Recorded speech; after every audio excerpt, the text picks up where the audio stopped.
दोनों नेत्रों को बंद करेंगे, वीर की हड्डी को थोड़ा सा सीधा करेंगे और परम पिता परमात्मा का स्मरण।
चारित्र चक्रवर्ती आचार्य भगवंत श्री शांति सागर जी महाराज की रत्नत्रयधारी तपोधन श्रेष्ठ परम पूजनीय परम श्रद्धेय मम शिक्षा दीक्षा गुरु गणनी आदिका श्री सौम्यनंदिनी माता जी की अहिंसा प्रधान श्रीमद जैन धर्म की माता जी की जय, संघ की जय। धर्म स्नेही आप सभी भव्य महानुभाव, आज जीवन का एक महत्वपूर्ण और आवश्यक विषय को समझने के लिए आप सभी लोग यहाँ पर उपस्थित हुए हैं, क्योंकि वर्तमान में देखने में आता है एक तो हुंडाव सर्पणी काल, ऊपर से हुंडाव सर्पणी का भी पंचम काल, जिसमें साक्षात केवल ज्ञानी अवधि ज्ञानी का लाभ तो मिलता ही नहीं है, साथ साथ में विशेष परम ज्ञानी का लाभ भी उपलब्ध नहीं है। प्रतिदिन प्रति समय असंख्यात और अनंत की संख्या में ये जीव अशुभ कर्मों को बांधता रहता है और प्रति समय कर्मों का फल भी भोग रहा है। लेकिन जब जिनवाणी को पढ़ा, जिनागम को समझा, तो आप लोगों ने जाना कि बड़ी दुर्लभ है ये मनुष्य पर्याय जैन कुल पाना, जो आपने प्राप्त तो कर लिया, अपने असंख्यातों अनंतों भागों के पुण्य को दाव पर लगा करके आप जैन कुल को पाए हो, और जैन कुल में भी आकर के यदि दुर्गति में जाना पड़े, इस भव के बाद नरक गति में जाना पड़े, त्रियंच गति में जाना पड़े, निगोध पर्याय में जाना पड़े, इससे बुरा क्या होगा। महानुभाव, आसान शब्दों में आज आप एक बहुत विशेष महत्वपूर्ण विषय को समझिएगा।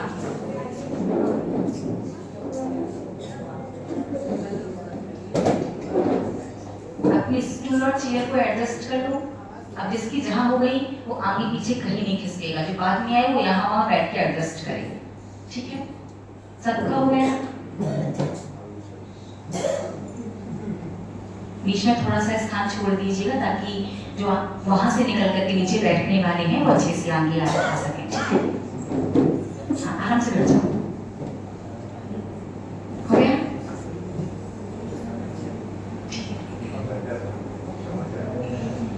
तो शुरू करते हैं। कर्म मुख्यतया 8 प्रकार के होते हैं, सभी लोग जानते हैं। ज्ञानावरणी, वैष्णवर्णीय, वेदनीय, मोहनीय, आयु, नाम, गोत्र और अंतराय। कर्म तो 8 प्रकार के ही होते हैं। इन 8 कर्मों की 148 प्रकृतियां बनती हैं। इन कर्म की जो अवस्थाएं हैं वो 10 प्रकार की बनती हैं। कर्म की अवस्था कितनी बनती है? 10 प्रकार की अवस्थाएं बनती हैं, जिसमें सबसे खतरनाक अवस्था है निदत्ति और निकाचित। निदत्ति निकाचित पाप में भी बनती है और पुण्य में भी बनती है। निदत्ति निकाचित कर्म की ऐसी अवस्था है कि निदत्ति निकाचित बांधा गया कर्म फल भोगना ही पड़ेगा, पड़ता ही ऑप्शन नहीं है। एकमात्र आचार्य भगवंत वीरसेन स्वामी ने धवला पुस्तक में लिखा है कि यदि देव दर्शन सही तरीके से किए जाएं, कैसे तरीके से? सही तरीके से। सही तरीका मतलब पूरी विधि के साथ। विधि तो आप सबको पता है। एक बार चौरंगी मंदिर वाले समस्त श्रावकों के लिए ताली बजाइए। देखो, कलकत्ता की बाकी की कॉलोनी वालों के लिए भी तालियां बजाई जा सकती है, हमें बाकी की कॉलोनी का पता नहीं है। लेकिन चौरंगी मंदिर में आज से 2-2.25 महीने पहले जिस देव दर्शन की विधि को जिनवाणी के अनुसार हम समझा करके गए थे, प्रातःकाल जब मंदिर में प्रवेश करते हैं और जितनी देर हम मंदिर में रहते हैं, चाहे दर्शन करने का तरीका हो, चाहे अर्घ्य चढ़ाने का तरीका हो, चाहे भगवान का अभिषेक शांति धारा देखने का तरीका हो, या अलग अलग कपड़े से अलग अलग प्रतिमा का परिमार्जन करना हो, और चाहे सीधे हाथ में गंधोदक लेकर के 2 अंगुली से लगाना हो, पूरे 100 में से 100 नंबर।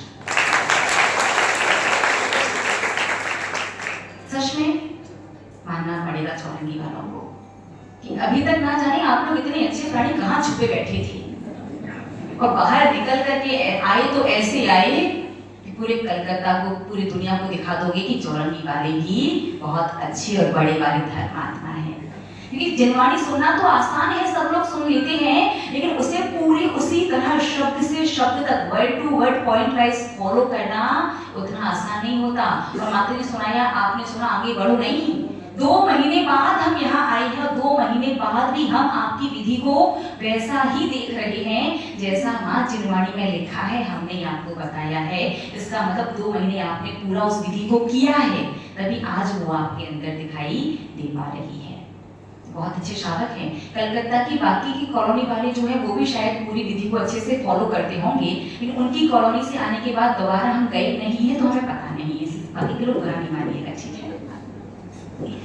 तो कर्म तो 8 ही प्रकार के होते हैं, 148 प्रकृतियां हैं। कर्म की 10 अवस्थाएं बनती हैं, जिसमें सबसे खतरनाक अवस्था है निदत्ति और निकाचित, जिसके विषय में कहा गया है कि जिसके कर्म के फल को भोगना ही पड़ता है। ये बात अलग है कि जब आप मुनि दीक्षा लेकर के शुक्ल परिणामों से, शुक्ल लेशा के परिणामों से जब आप श्रेणी चढ़ोगे, उपशम श्रेणी चढ़ो चाहे छपक श्रेणी चढ़ो, उस समय 8वें 9वें गुरु स्थान में उन कर्मों का क्षय पाया जाता है कि उससे पहले संभव नहीं है। लेकिन आचार्य भगवंत वीरसेन स्वामी ने लिखा कि जो सही से पूरी विधि के साथ, और विधि के साथ भाव तो कैसे कि जब दर्शन करो तो मूर्ति में मूर्तिमान दिखाई दे। जब आप दर्शन करो तो आपको एहसास हो कि मैं अभी जो हूँ वो भगवान की भूतकाल की अवस्था है, और भगवान जो अभी है ये मेरी भविष्यकाल की अवस्था है। ऐसा एहसास होकर के अगर आप दर्शन करोगे, तब आचार्य भगवंत वीरसेन स्वामी मानते हैं कि निदत्ति निकाचित जैसे कर्म खंड खंड हो सकते हैं। बहुत थोड़ा मुश्किल हो जाता है तो क्या किया जाए? क्या बैठ के फल भोगा जाए? देव शास्त्र गुरु, ये 3 ऐसी चीजें, यद्यपि और भी बहुत सारे कारण हैं जिसकी वजह से निदत्ति निकाचित संसार का सबसे खतरनाक प्रकार का कर्म बनता है। ये देव शास्त्र गुरु का कभी भी जाने अनजाने में यदि आपसे अवनय, अवज्ञा, अपमान हो गया है तो 101% निदत्ति निकाचित ही बंधेगा, और ऐसा कर्म बंधेगा जिसका फल आपको भोगना ही पड़ेगा। भले इस भाव में प्रायश्चित स्वरूप आप जिज्ञासा भी ले लोगे तो भी ये कर्म नहीं कटेगा। पहली बात करें जिनेंद्र देव की अभिनय की। आप सभी लोगों ने कहानी सुनी होगी ना सती अंजना की। 22 वर्ष तक पति का वियोग सहना पड़ा। फिर पति का संयोग हुआ भी तो निर्दोष होने के बाद भी चरित्र पर दोष लगा करके सास ने ससुराल से निकाल दिया। और जब किसी बेटी को विवाह के बाद ससुराल से निकाला जाता है तो एक ही ठिकाना बचता है। कौन सा ठिकाना? पीहर, मायका। जब पीहर पहुंची तो पिता ने भी सहारा नहीं दिया, पिता ने भी मायके से निकाल दिया। जंगल जंगल घूम रही है, भटक रही है, सामने हिंसक क्रूर सिंह खड़ा है, उसका उपसर्ग, जंगली पशुओं का उपसर्ग एक गुफा में जाती है और कुछ समय बाद एक दिगंबर साधु का सानिध्य मिलता है, उनके दर्शन का लाभ मिलता है। तो दिगंबर साधु से ये नहीं पूछती कि मेरा कर्म दूर कैसे होगा, उपाय बता दीजिए। उन्होंने क्या पूछा? हे साधु परमेष्ठी, मैं बस आपसे ये जानना चाहती हूँ कि मैं पूर्व में, पिछले भवों में ऐसी कौन सी गलती करके आई हूँ जिसकी वजह से मुझे इस प्रकार के अशुभ कर्म का फल भोगना पड़ रहा है। तब उन साधु परमेष्ठी ने बताया कि पूर्व के भव में तुम राजा की पटरानी थी। पटरानी यानी प्रमुख रानी। एक राजा की कई रानियां हो सकती हैं, लेकिन सारी अविवाहित, ठीक है। अगर विवाहित से विवाह करेगा राजा तो आहार देने का अधिकारी नहीं रहेगा। तो एक राजा की एक से ज्यादा रानियां हो सकती हैं। सती अंजना पूर्व के भव में एक राजा की पटरानी थी, लेकिन राजा का स्नेह दूसरी वाली रानी से ज्यादा था और दूसरी वाली रानी भगवान जिनेंद्र देव को मारने वाली थी। तो उस जो पटरानी थी उसके मन में दूसरी रानी को कष्ट देने का, तकलीफ देने का भाव आया। उसने विचार किया कि अगर मैं भगवान की प्रतिमा को मंदिर से थोड़ी देर के लिए अलग करवा दूं, हटवा दूं और इसे दर्शन नहीं मिलेंगे तो इसे दुख मिलेगा। ऐसी भावना से बस कुछ समय के लिए 2-3 प्रमाण देते हैं, कहीं 22 पल, कहीं 22 सेकंड और कहीं 22 घड़ी। ऐसे 2-3 प्रकार के प्रमाण मिलते हैं, लेकिन संख्या 22 ही थी। 22 पल कहो, 22 मिनट कहो, 22 सेकंड कहो, 22 घड़ी कहो, ज्यादा समय नहीं होता। पूरे विनय, पूरे सम्मान के साथ भगवान की प्रतिमा को मंदिर से उठवा करके दूसरी जगह छुपवा दिया था।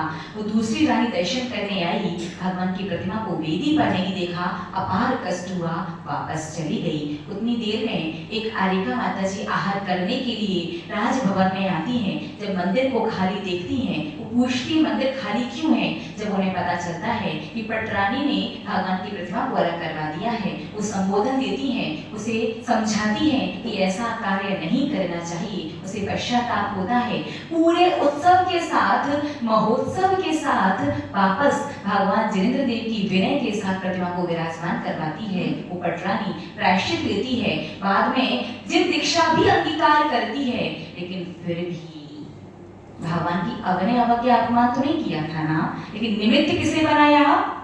भगवान की प्रतिमा को निमित्त बनाया। इसलिए उसे भगवान की प्रतिमा को निमित्त मात्र बनाने से ऐसे निरति निकाचित कर्म का बंध हुआ कि जिन दीक्षा लेने के बाद भी वो कर्म नहीं कटा। और सती अंजना की पर्याय में 22 वर्ष तक पति का वियोग सहना पड़ा। उसके बाद निर्दोष होने के बाद भी चरित्र में दोष लगा, वन वन जंगल जंगल भटक करके अपने कर्म का पूरा फल भोगा। उसके बाद ही जीवन में खुशियां आई थी। महानुभाव, आप लोग तो प्रतिदिन ना जाने कितनी प्रकार से अनजाने में भगवान जिनेंद्र देव की अभिनय कर ही देते हो। भगवान जिनेंद्र देव के बारे में और भगवान जिनेंद्र देव के सामने, रिपीट, भगवान जिनेंद्र देव के बारे में और भगवान जिनेंद्र देव के सामने बुरा सोचना, बुरा बोलना, बुरा देखना, इससे भी निदत्ति निकाचित कर्म का ही बंध होगा। तो मंदिर में भगवान जिनेंद्र देव के सामने कई बार दूसरे लोगों को लेकर के मन में विकल्प आ जाता कि नहीं आ जाता। कई बार अपन देखते हैं, अपन समय से पहले आए हैं, 5 बजे के मंदिर आई हैं, 6 साढ़े 6 बजे आने वाला आगे आगे आकर के कोई कार्य, कोई क्रिया कर रहा है, तो मन में उसे लेके तीव्र कषाय के परिणाम आ जाते कि नहीं आ जाते। बाद में मन को शांत करते हैं, समझाते हैं, आत्मग्लानि और अपनी निंदा भी करते हैं, नहीं भगवान गलत है, मुझे ऐसे भाव, ऐसे परिणाम नहीं करने चाहिए। लेकिन उस समय ऐसा हो जाता कि नहीं हो जाता। और एक और कार्य, भगवान जिनेंद्र देव का अभिषेक करने के लिए जिन प्रतिमा को लेकर के आते हैं पांडु शिला पर विराजमान करते हैं और सुबह 6 बजे के बैठे बैठे भगवान कितने बजे तक बैठे रहते हैं? 10 बजे तक। तो आपके घर में भी ऐसा चलता है क्या? 2-4-6 महीने का बच्चा हो और उसकी मम्मी उसे नहला रही हो और दादी कहे मुझे भी नहाते हुए अपना पोता देखना है, दादाजी कहे मुझे भी अपना पोता नहाते हुए देखना है, पिताजी कहे मुझे भी अपना बेटा नहाते हुए देखना है, लेकिन सबका टाइम अलग अलग है। 6:30 बजे पिताजी उठते हैं, 7 बजे दादी मंदिर से आती हैं, 8 बजे दादाजी आते हैं, तो बच्चे को बाथ टब में छोड़ देते हो क्या? बोलिए ना, बात समझ में आ रही है? ये तो लोक व्यवहार वाली बात कर रहे हैं। लोक व्यवहार में सामान्य ज्ञान से भी आप अपने बच्चे, छोटे बच्चे को बाथ टब में नहीं छोड़ते, 2-4 घंटे नहलाते रहो, नहीं करते ना। तो महानुभाव, यदि लगातार अभिषेक चल रहा है बिना गैप के, तो घंटों भगवान पांडु शिला पर बैठे रहे, दोष नहीं है।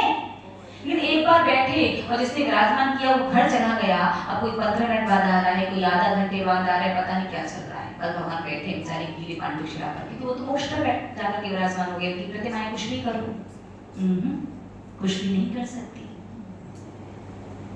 इसीलिए एक व्यवस्था बनाई गई कि वैसे तो 24 घंटे में अभिषेक एक ही बार होना चाहिए, फिर भी अगर सबका समय अलग अलग है, कोई बिजनेस वाला है, कोई जॉब वाला है, कोई बच्चों वाला है, सबका टाइम अलग अलग है, 2-3 बार अभिषेक कर लो, लेकिन टाइम फिक्स रखो, 6 बजे, 8 बजे, 9 बजे, उसी समय भगवान को लाओ और अभिषेक करो। ये कौन सी व्यवस्था है? सुबह 6 बजे बैठे तो 10 बजे तक बैठे हैं, लेकिन बाकी सब तो बहुत बहुत अच्छा है चौरंगी मंदिर वालों का। सुबह आकर के इन सब लोगों का सामूहिक अभिषेक देखो, क्या भावों की विशुद्धि बनती है। सारे भैया लोगों की एक सी क्रिया और एक सी टोन में, एक सी तर्ज में पढ़ना, एक सा वो हाथ चलता है, एक साथ कार्य होता है, एक सी तर्ज में सब लोग पढ़ते हैं। सच में वो देख करके सुन के भी आनंद आ जाता है। लेकिन कहते हैं कि सोने में बट्टा और कपड़े में थेगरी उसके मूल्य को कम कर देती है। तो यहाँ पर बस एक चीज जो हमें लगी, सुबह 6 बजे से भगवान बैठे, 10 बजे तक बैठे हैं, तो होना तो ये चाहिए समय समय पर जब श्रावक आए श्री जी को उठाए और अभिषेक करें। लेकिन इस मंदिर का जितना हमने 8-10-15 दिनों में और पहले जो 1 महीना रह करके गए थे, उस 1 महीने में जितना हमने समझा, हमने यही जाना है कि एक बड़े बुजुर्ग लोग आ रहे हैं और वो पांडु शिला इतनी ऊपर रहती है, प्रतिमा वो 9 इंच की इतनी भारी है कि अगर एक व्यक्ति आए, विराजमान करे, वापस परिमार्जन करके उठा करके रखे तो मामला गड़बड़ रहेगा। ये तो हो नहीं सकता कि एक व्यक्ति आकर के विराजमान करे। तो ये जरूर हो जाएगा कि अगर भगवान को 6 बजे से विराजमान करके नहीं छोड़ा तो 10-15-20 लोग अभिषेक ही नहीं करेंगे। कि उम्र का भी कुछ हो जाता है, कुछ प्रमाद भी, भगवान है ही नहीं तो क्यों सूरा चेंज करें। कभी कभी होता है ना कि मंदिर में जाके देखा भगवान विराजमान, तो मन में आ जाता चलो 2 मिनट लगेंगे, कपड़े चेंज करके आके अभिषेक कर लो, और देखा भगवान है ही नहीं, सोचते कपड़े चेंज करो, फिर भगवान को लाओ, विराजमान करो, अभिषेक करो, फिर परिमार्जन करो, दोबारा विराजमान करो, 15-20 मिनट लगेंगे, इतना समय नहीं है। तो क्या किया जाए चौरंगी वालों? सुबह जो छोड़ जाते हो तो निदत्ति निकाचित कर्म प्रतिदिन बांधते हो। जैसे भी श्रावक ने प्रतिमा विराजमान की, उस दिन का कर्म श्रावक को बनता है, बाकी सबको नहीं बनेगा जिस दिन जो विराजमान करता है। अब किसी का अभिषेक छूटना भी नहीं चाहिए, और निदत्ति निकाचित जैसा अपरिहार्य जटिल कठिन क्रूर कर्म, अशुभ कर्म बनना भी नहीं चाहिए। तो क्या किया जाए? तो आप लोगों के लिए एक रास्ता निकला है, अब वो तो बता दें क्या? बोलिए ना। तो ये रास्ता निकला है कि जो श्रावक प्रतिमा पांडु शिला पर विराजमान करने से लेकर के वो 10 बजे तक, जब तक वो श्री जी की प्रतिमा पांडु शिला पर ही रहेगी, तब तक उस श्रावक को कम से कम मंदिर में रहना चाहिए, वही श्रावक विराजमान करे।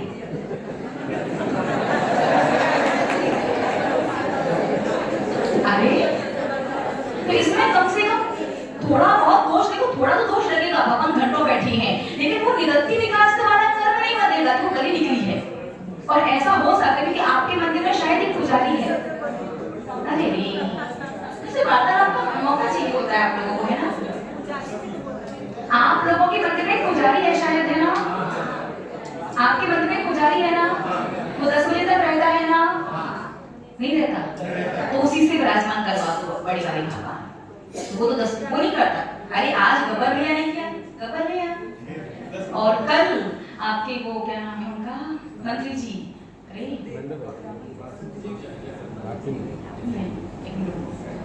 कहाँ गए हो भैया? अच्छा नहीं है। और नाम बताओ कमेटी मेंबर्स के। महेंद्र भैया, सॉरी महेंद्र भैया ने कल रात में किए। देखो कुछ कुछ पुरुषों के नाम में कुछ कुछ याद नहीं, लेकिन नाम भले ही याद हो, चेहरा सबका याद रहता है। तो पुरुष वर्ग जो करता है, जिसने विराजमान किया, उस दिन का निदत्ति निकाचित कर्म उसके खाते में जाता है। अपरिहार्य क्रूर कठिन ऐसा कर्म, अंतराय कर्म तो परेशान करता है। मोहनी कर्म सब कर्मों का राजा है, बिल्कुल सही। लेकिन जीवन में जो संकटों की बाढ़ लेकर के आ जाए, जो मुसीबतों का तूफान लेकर के आ जाए पूरे जीवन पर, उस कर्म को कहते हैं क्रूर अशुभ निदत्ति निकाचित कर्म। और ऐसा कर्म प्रतिदिन आप मानते हो, उस वह विराजमान करके फिर घर भाग गए। तो अगर श्रावक विराजमान करे तो 10 बजे तक जिन मंदिर में रहिए, नहीं तो चौरंगी वालों आप लोग के लिए एक ही रास्ता है कि आपके मंदिर में जो पुजारी है, आप वो प्रतिमा उससे विराजमान करवाइए, ताकि 10 बजे तक वो मंदिर में रहता है। उस मंदिर में अभिषेक करने वाले किसी भी श्रावक को निदत्ति निकाचित वाला भगवान जिनेंद्र देव की अभिनय वाला पाप ना बंधे। बात समझ में आई सभी को? उसके अलावा स्त्री वर्ग ये ना सोचे हम तो बच गए, भगवान विराजमान तो इन लोगों को करने हैं। भगवान जिनेंद्र देव की अभिनय बहुत प्रकार से करते हैं। एक बात बताइए कि आप घर में जहां भोजन करते हैं, आजकल तो डाइनिंग टेबल वाला सिस्टम हो गया है, तो डाइनिंग टेबल पर भोजन करते करते अपने हाथों को टेबल के नीचे ही धोते जाते हो क्या? और जो व्यक्ति धोता है उसे क्या कहते हैं कि टेबल मैनर नहीं है इसके पास, यही बोलते हैं ना। लेकिन भगवान की पूजन करते समय तो ऊपर पूजन की थाली और नीचे हाथ धोने का पानी। पूजन में कहाँ हाथ धोते हैं? भगवान जिनेंद्र देव के बर्तन जहाँ रखे हैं पूजन करने को, उसी टेबल के नीचे भगवान के ठीक सामने साइड से हाथ धोने की व्यवस्था होनी चाहिए। और आप पूजन में बार बार उठ करके नहीं जा सकते। एक गीला कपड़ा, एक छोटा रुमाल जैसा नया कपड़ा अपने घर से लेकर के आओ, मंदिर में उसे गीला करके अपनी टेबल पर रखो।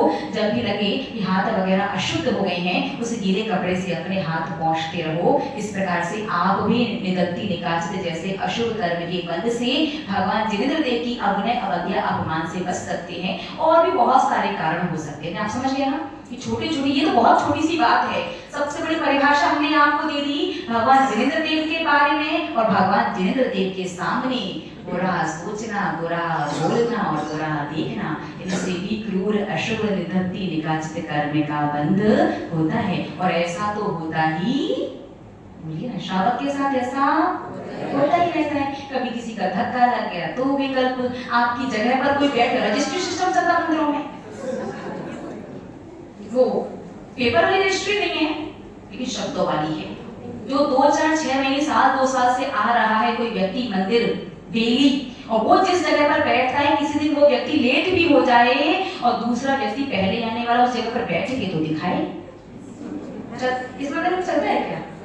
तो यहाँ का तो नहीं पता हमें, बाकी हाँ, हर प्रकार के श्रावक हर जगह होती है, दूध का दूल्हा कोई नहीं है। कुछ नहीं करते, कुछ जगह चलता भी होगा।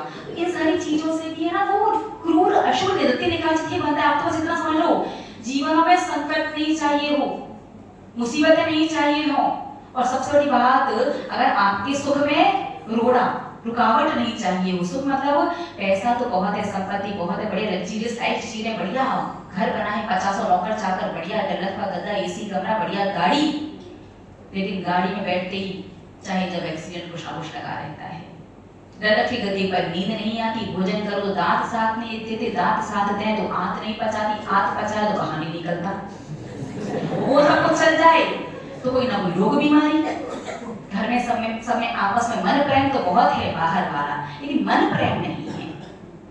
बाहर वाला प्रेम है, लेकिन मन वाला जो प्रेम होना चाहिए, उसमें अंतरंग वाला होना चाहिए, वो लगाव नहीं है। जीवन में सुख सुविधाएं तो बहुत हैं, लेकिन आत्मिक शांति और आनंद नहीं है। ये सारी चीजें तभी आती हैं जब आपके जीवन में अशुभ क्रूर निदत्ति निकाचित कर्म आपकी सत्ता में बैठा हो। वेद की अभिनय आपने समझी, शास्त्र की अभिनय कई प्रकार की। जिनवाणी अलमारी में से निकालते तो एक जिनवाणी ऐसे पकड़ के खींचते हैं जैसे कोई रस्सी हो, आराम से बाकी जिनवाणी पर हाथ लगा के धीमे से निकाले, ऐसे नहीं, एक हाथ से अपनी एक जिनवाणी पकड़ी उसे निकाल दिया। कई बार जिनवाणी फट जाती है, नीचे गिर जाती है, जिनवाणी निकाल तो ली, फिर पकड़ते कैसे, नीचे कैसे, नाभि से नीचे, बहुत से श्रावकों को प्रत्यक्ष आंखों से देखा। देखो, कोई कहे हम नहीं करते, कोई कहे हम करते हैं। देखिए, अपन किसी पर दोषारोपण नहीं कर रहे, किसी को सही किसी को गलत साबित नहीं कर रहे। क्या क्या कौन कौन सी कैसी कैसी गलतियां करते हैं, सब जानने का प्रयास कर रहे हैं ताकि वो गलतियां आप लोग आगे ना करो। जिनवाणी को नीचे पकड़ लिया, जिनवाणी खुली रखी है, आपको यदि खड़े होकर के कहीं जाना है तो आपने जिनवाणी यदि बार बार बंद हो रही है, जिनवाणी को उल्टा करके बंद रख दिया। कई बार जिनवाणी में प्लेट लगा दी, जिनवाणी में चावल फंसे हैं, चावल फंसे फंसे जिनवाणी वापस रख करके आ गई। जिनवाणी में चंदन के हाथ थे, जिनवाणी छू ली, पानी की बूंद जिनवाणी पर गिर गई, लौंग बादाम उसमें फंसा दिया। आप सोचो, आप जिस स्थान पर बैठे हो वहां पर नुकीली नुकीली लौंग और नुकीली नुकीली बादाम रख दे, फिर वो बैठो स्थिर होकर के और आपको दबा करके कोई बिठा ले कि जिनवाणी को अच्छे से ऐसे बंद करके चाहती हो ना, आपको बिठा के 2 5 20 50 किलो का वजन और आपके ऊपर रख दे, क्या करोगे?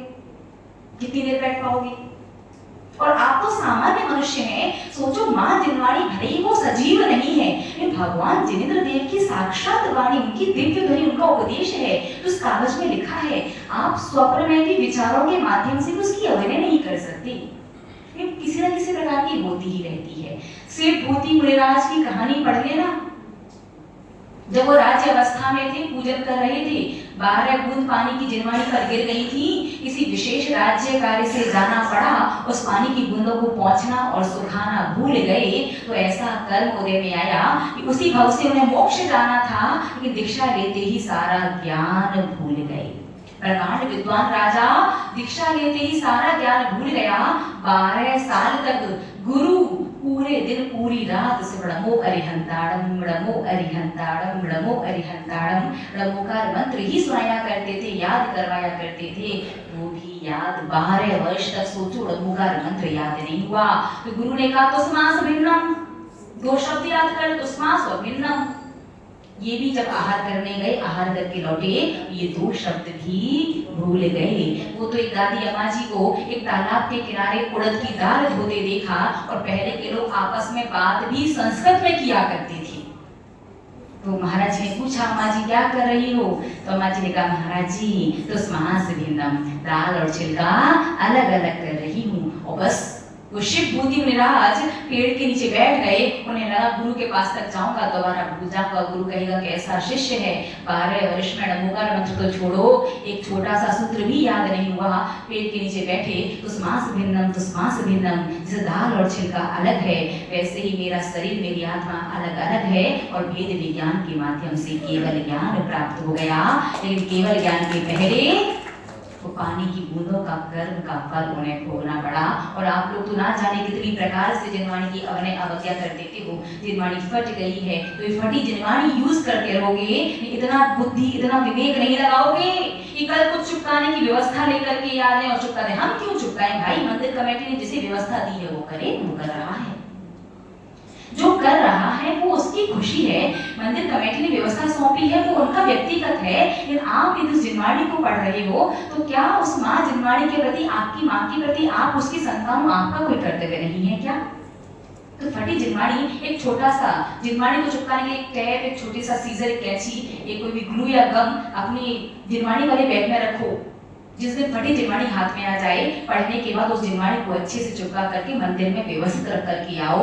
ये भी माँ जिनवाणी की विनय है, और ये विनय भी आपको केवल ज्ञान प्राप्त करवा सकती है।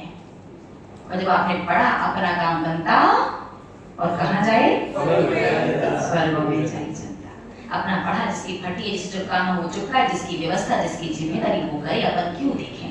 फटी जिनवाणी से पढ़ करके चल दिए, उसके प्रति विनय का, उसे व्यवस्थित करने का भाव नहीं आता, ये भी माँ जिनवाणी की अभिनय ही हो गई। यदि आपके पास 500 रुपए का फटा नोट हो, क्या करोगे? उसे उठा के ऐसे जब होगा तब देखा जाएगा, उठा के रख दो, क्या करोगे? आपका सोने का झुमका, सोने का कोई सिक्का, सोने का कोई आइटम नीचे गिर जाए तो चोरी में छोड़ देंगे ना कलकत्ता वाले, तो क्या करोगे? पहले कहीं गंदगी में गिरा हो तो छोड़ दोगे, तुम उठाओगे, खुद उठाओगे, उठाने वाला लगाओगे, और कोई उठाने वाला साथ में ना हो तो, अकेले आप ही हो तो सोचिए, एक 100, 200, 500 का आपका वो नोट माँ जिनवाणी से मूल्यवान हो गया। वो फटाए तुरंत चुपका रही है, माँ जिनवाणी के प्रति कोई विनय का भाव नहीं। आपका अग्रय का भाव नहीं है कि क्रियाएं ऐसी हो जाती जिससे को अग्रय कारण निदत्ति निकाचित वाला अशुभ कर्म बन जाता है। इस प्रकार की अपने सभी से कभी ना कभी कितनी बार हुई होगी। गुरुओं की अग्रय की बात करें तो महानुभाव एक बार गुरु आए हैं, ठीक अपने स्थान से खड़े हो जाते हैं, अब बार बार उनको वहीं से निकलना है, बार बार आ रहे हैं जा रहे हैं, कई बार अपने स्थान से नहीं उठ पाते, नहीं उठो कोई बात नहीं है, कम से कम बैठे बैठे हाथ तो जोड़ लो। लेकिन कितनी बार आप हाथ जोड़ पाते हैं सामने से गुरु निकलते हैं तो कभी कोई जोड़े तो जो ये देख करके गुरु की दृष्टि अगर आप पर है तो झुक झुक करके हाथ जोड़ते हैं, और देखो गुरु नीचे दृष्टि करके सीधे निकला जा रहा है तो आप भी जय जयनाथ परम गुरु जल्दी निकलो भाई। देखो मौका देख करके भी कभी कभी तो बहुत प्रकार की, कभी गुरुओं को आपका पैर लग जाता है, कई बार आप आहार वगैरह, कई बार धक्का लग जाता है, कभी आहार वगैरह देने गए हैं, कोई पात्र वगैरह उनकी अंजलि से टच हो जाता है, फिर उनका अंतराय वगैरह भी हो जाता है। बहुत प्रकार के दोष और भी बहुत सारी चीजें हैं गुरुओं को लेकर के। कई बार वो विनय वाली जो शब्द पूर्णतः होने चाहिए, एक लैंग्वेज होती है, एक नॉर्मल आप लोग क्या बोलचाल की भाषा, तो कई बार बोलचाल की भाषा में गुरुओं से वार्तालाप या उनके लिए बातचीत कर लेते हैं। हम लोग ना महाराष्ट्र गए थे जब पहली बार, मुक्तागिरी का जब बिहार हो 2016 में, जैसे पड़गहा में हे माता जी, वहां हो बोलते हो माता जी वंदामी वंदामी करके भाई हे हो, अरे वो संबोधन है वहां हो ही बोलते हैं, वहां जो बोलचाल की भाषा है। पहले हम खड़े हो गए, पता नहीं बुला रहे या डरा रहे हैं, और आवाज भी कितनी तेज, सबकी एक सी, हो माता जी वंदामी वंदामी। मैं भी बस बुला तो रही है, लगता तो यही है। बोलचाल की भाषा भी हो जाती है, और बोलचाल की भाषा में हम गुरुओं को लेकर के बात करते हैं तो कई बार उस पर कौन निकल जाती है, अपने अवज्ञा का भाव नहीं रहता, ये कर्म है कि समझता नहीं, वो तो सीधे आया और बंध गया। जैसे कहीं पर यदि कोई चिपकने वाली चीज फैली हो, वहां पर चाहे हाथ रखो चाहे पैर, चाहे बैठो जान के करो चाहे अनजाने में, यदि हाथ पैर रखोगे बैठोगे तो चिपकोगे जरूर। इसी प्रकार से कि समय बहुत ज्यादा हो रहा है, बताना तो था, जब सीता का जीव 10 भाव पहले वेदवती की पर्याय में था, तब एक आर्यिका माता जी एक मुनिराज खुले उद्यान में गार्डन में बैठ करके तत्व चर्चा कर रहे थे। दोनों गृहस्थ के सगे भाई बहन थे। सीता के जीव ने कहा कि महाराज और माता जी का चरित्र ठीक नहीं है। जब ये बात महाराज जी माता जी को पता चली तो उन्होंने चारों प्रकार के आहार जल का त्याग कर लिया। वहां के जो वन देवता प्रकट हुए, उसने उस वेदवती को समझाया कि थोड़ी तो बुद्धि लगा, खुले में बैठ करके तू चरित्र पर दोष लगा रही है, ओपन बैठे हुए हैं, और तुम अगर तुम्हें विकल्प था, इस शंका थी, जाकर के सुन लेती या पूछ लेती। वो गृहस्थ के सगे भाई बहन थे, सच्चे भावलिंगी यानी का सच्चे भावलिंगी मृगराज हैं। उस वेदवती ने सभी से बाद में क्षमा याचना की, घर घर गई, घर घर जाके माफी मांगी, साधु से माफी मांगी, बाद में दीक्षा भी ले लिया। लेकिन एक साधु के जीवन में निर्दोष होने के बाद भी उस पर दोष रह था, बाद में पश्चाताप किया, दीक्षा ली, प्रायश्चित किया, सबसे कहा कि साधु निर्दोष है, बाद में अब पश्चाताप होते क्या जब चिड़िया चुन गई उसे की। 10 भाव बाद सीता की पर्याय में आने पर निर्दोष होने के बाद भी उसके भी चरित्र में दोष लगा करके उसे बहाने से जंगल में छुड़वाया गया। तो वो सामान्य सी बात है जो आप लोग जानते हैं, और ना जाने कितना अशुभ क्रूर किस तरह से आप इस निदत्ति निकासित कर्म को बांध लेते हैं। महानुभाव, ये निदत्ति निकासित कर्म सबसे पहले आपके जीवन में भूचाल, संकटों का, मुसीबतों का तूफान लेकर के आता है। आपको इतना त्रस्त कर देता है कि आप अंदर से टूट चुके हो, बिखर चुके हो, ना तो अपनी बात किसी को बता सकते हो और ना बाहर से किसी का आपको व्यवस्थित सहारा मिलता है। अंदर यदि घुटते रहो फिर भी मुस्कुराहट के साथ जीवन तो जीना ही पड़ेगा।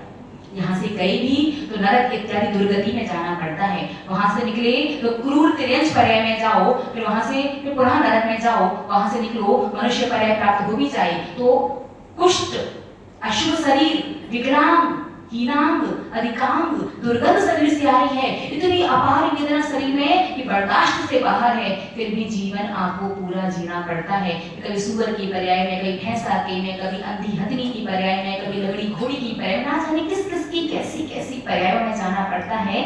और ये बात शायद आज एहसास थोड़ा आपको कम हो कि जब उस गति में जीव जाता है ना, उस योनि में, उस पर्याय में जब ये जीवात्मा जाती है ना, तब वो जो तकलीफ, जो दर्द, जो वेदना एहसास करता है ये आत्मा, उस समय कहता है भगवान ना जाने कौन सा शुभ कर्म किया था, काश मुझे एक मौका और मिले, मैं वो गलती पुनः नहीं करूंगा। तो महानुभाव, उस पर्याय में, उस योनि में, उस गति में जाकर के पछताने से पहले एक मौका आपके समक्ष आया है। ये मौके का सदुपयोग करना है, फिर 8-5 हो चुके हैं रहने।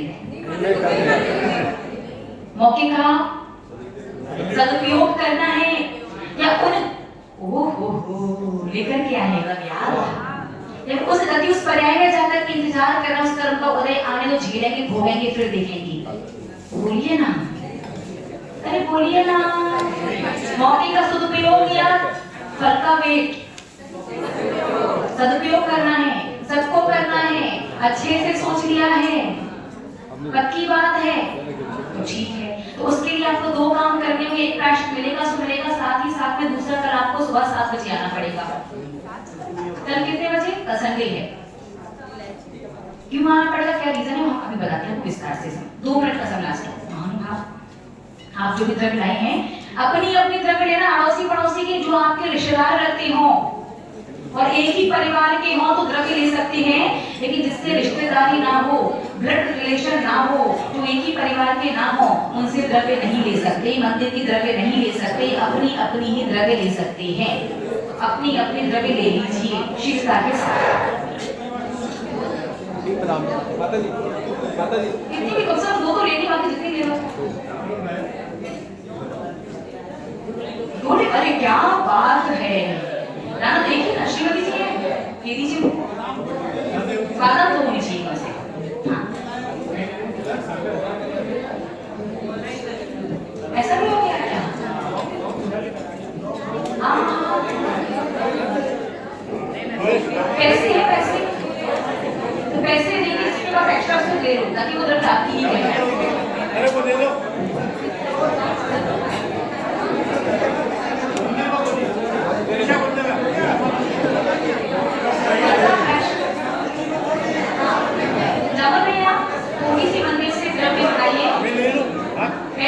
पैसे देते जाए सब लोग उनको द्रव्य दे दो।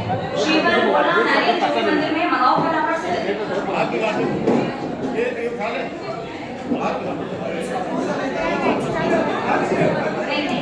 मेरे रचे में देव दर्शन का प्रायश्चित हुआ था कि निरंतर निकासित देव शास्त्र की अपने अवज्ञा वाले कर्म का प्रायश्चित है ताकि वो